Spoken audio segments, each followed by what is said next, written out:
Olá pessoal, tudo bem? Como tratar os temas básicos da filosofia ocidental, não apenas historicamente, mas como perguntas ou como problemas vitais? Como fazer da filosofia um convite ao pensamento, a compreender melhor a existência e o nosso tempo? Como fazer da filosofia, do seu ensino no trabalho com adolescentes, algo diferente de um trabalho de pura apresentação, se é que isso é possível, dessa tradição intelectual ocidental? Como conciliar o estudo filosófico, certo preparo que a filosofia exige com seus procedimentos próprios de conceituação, de argumentação, com algo outro que não apenas a repetição de pensamentos alheios, ainda que sirvam, esses pensamentos alheios necessariamente de base, de apoio, de sustento, de impulso para o nosso próprio pensamento.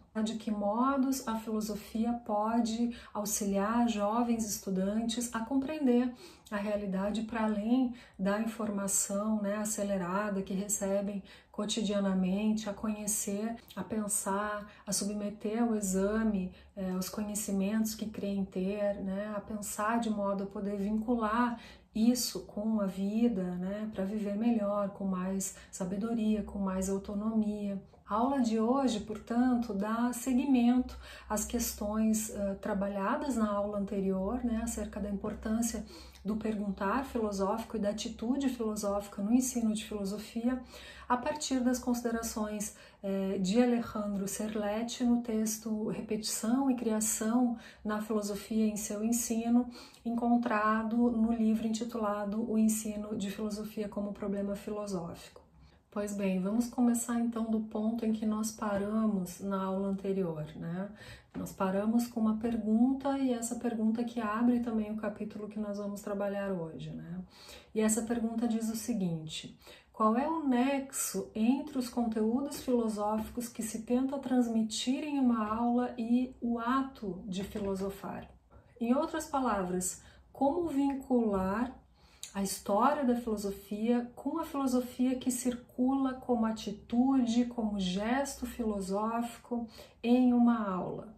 Com essa pergunta nós vamos avançando então um pouquinho mais em direção ao problema da aprendizagem da filosofia, já que nós estamos tratando de um ensino, da possibilidade, da potencialidade de um ensino aberto, criativo, favorável, a um pensar crítico e criativo. Convém então que nós comecemos a partir da aula de hoje, nas próximas aulas, a analisar ou a pensar como e o que ensinar em nome disso, em nome desse ensino. Nós vimos entendendo e problematizando, a partir dos autores com que nós temos trabalhado, que a filosofia e o seu ensino envolvem tanto repetição quanto criação. Algo que é da ordem do repetitivo e algo que excede a repetição, algo que é da ordem da criação. A repetição é condição de possibilidade da criação de algo novo, não como novidade, mas como diferença. De início, o autor já nos convida a pensar essas questões tendo em vista a relação entre quem ensina e quem aprende filosofia, sobretudo buscando pensar sobre o lugar que ocupa quem aprende, sobre o protagonismo desse sujeito que aprende na sua própria aprendizagem, sobre a relação que se estabelece com aquele que ensina.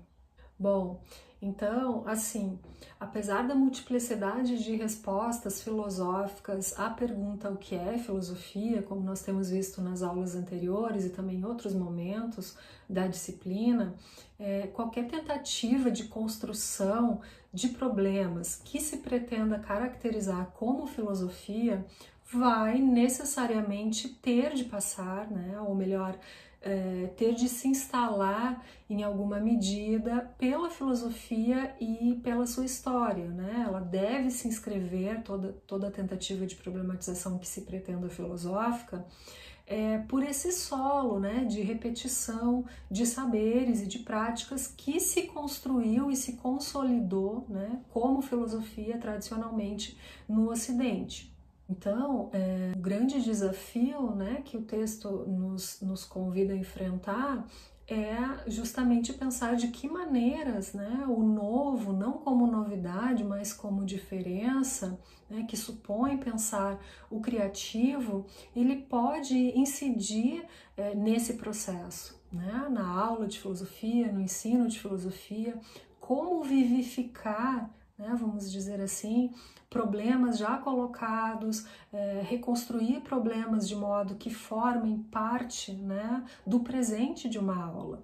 Então, a resposta a essa pergunta, né, pessoal, ela vai passar necessariamente pela relação entre professor, né, e os seus estudantes, né, o seu grupo de alunos, vai passar pelo contexto, né, em que essa aprendizagem acontece, em que esse ensino acontece. Não há como fazer esse arranjo, como pensar, elaborar, propor um plano de trabalho sem que se considere, sem que se leve em consideração o contexto em que o ensino se dá, o contexto em que a filosofia será ensinada. Hoje a situação do ensino de filosofia é muito diferente, né, do que algumas décadas atrás. Nos anos de 1970, por exemplo, a filosofia era ensinada apenas numa escola secundária elitizada. Hoje, o ensino de filosofia incorpora, felizmente, muitos outros, né, estratos sociais menos privilegiados que antes não tinham acesso a ele. E os sujeitos diversos, né, que hoje têm acesso ao ensino de filosofia, eles se encontram, né, em sua imensa maioria, né, tendo acesso a esse ensino nas escolas públicas brasileiras, né, muitas vezes expostos a muitas limitações e dificuldades. Então, os contextos, né, em que a filosofia é ministrada, eles são hoje, podem ser, né, muito diversos.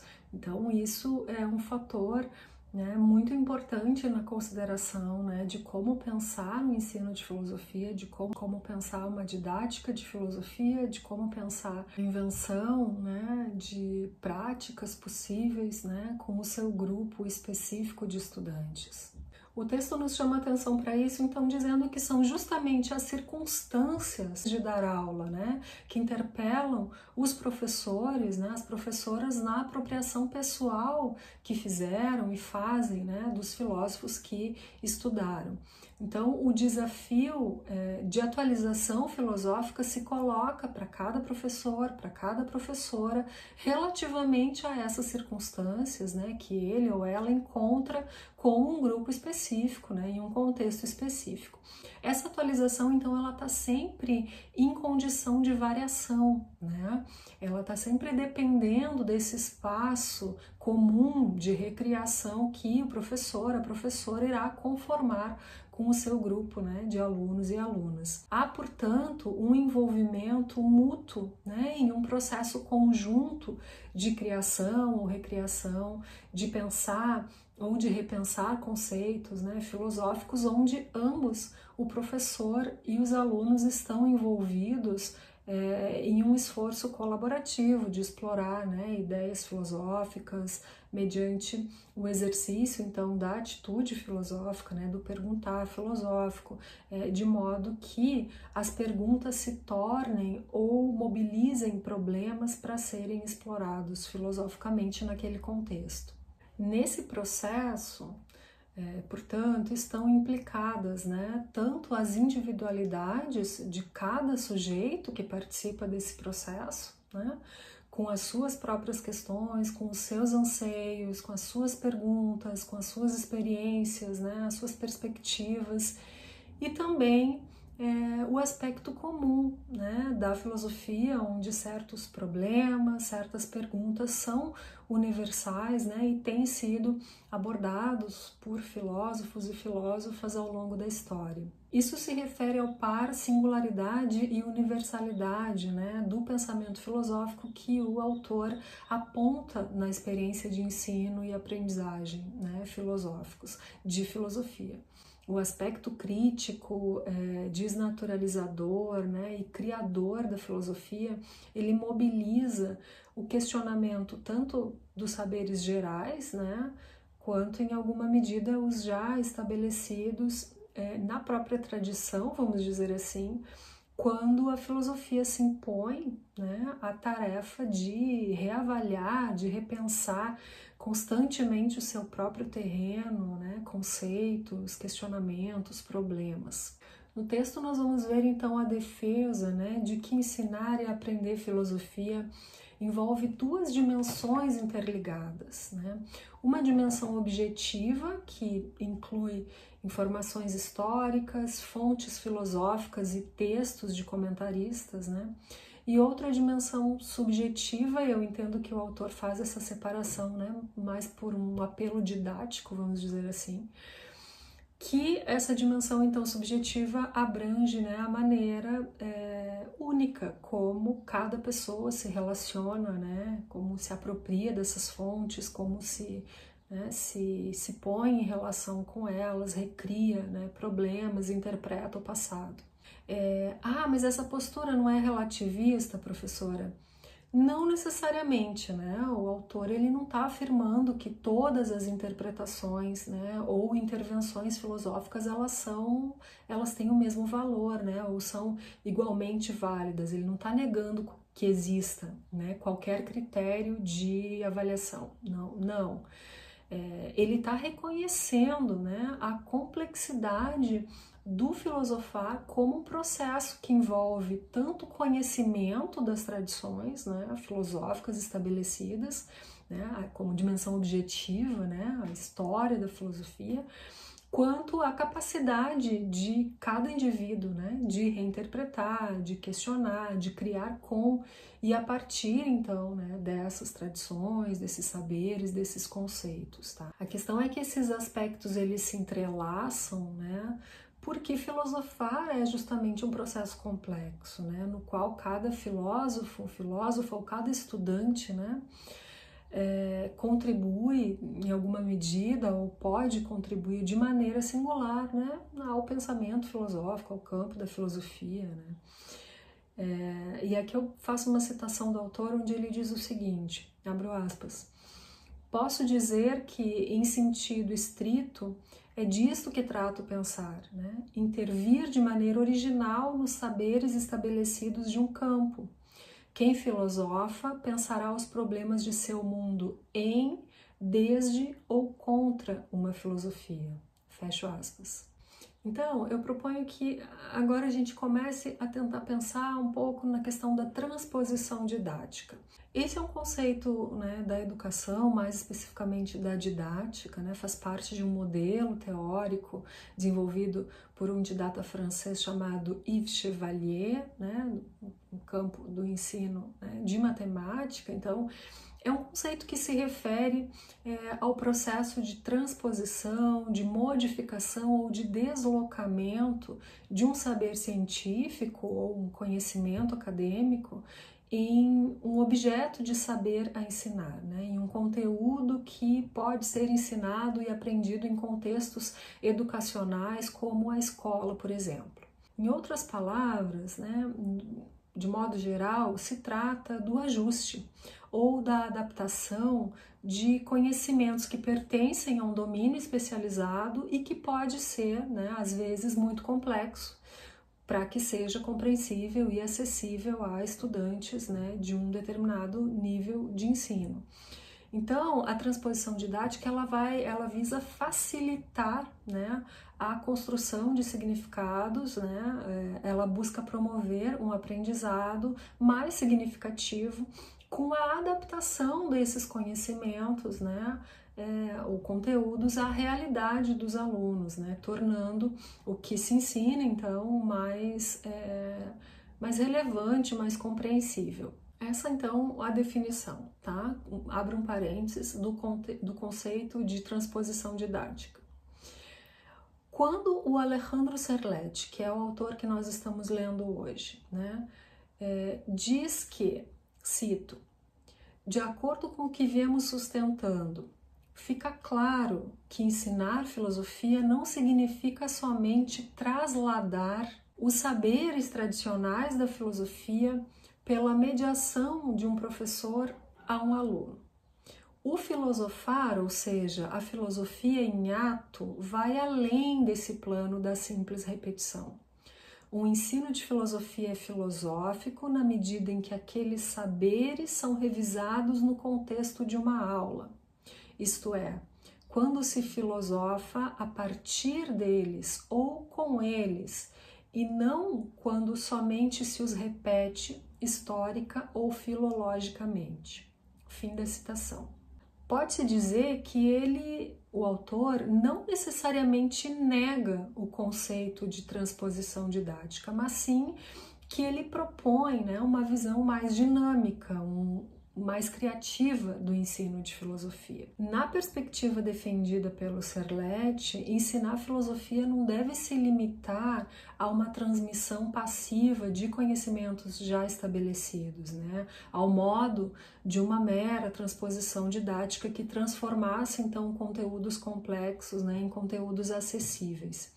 Em vez disso, o que se afirma é que o ensino envolva, né, uma dimensão de repetição e criação mediante o trabalho filosófico com as filosofias no contexto da aula, né, onde tanto professores quanto alunos participem do processo, né, de um processo de filosofar, ou seja, de questionar, de criticar, de argumentar, né, de criar novos entendimentos, de trabalhar com os conceitos, né, a partir dos saberes tradicionais, né, com a filosofia, então, se pondo em ato também, né, no ensino para além da explicação.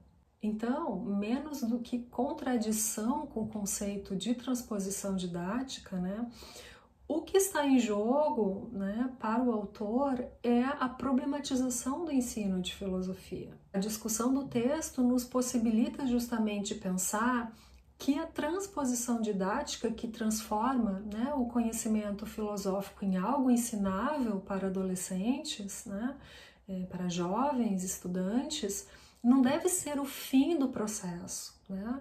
E também não é suficiente por si só, né?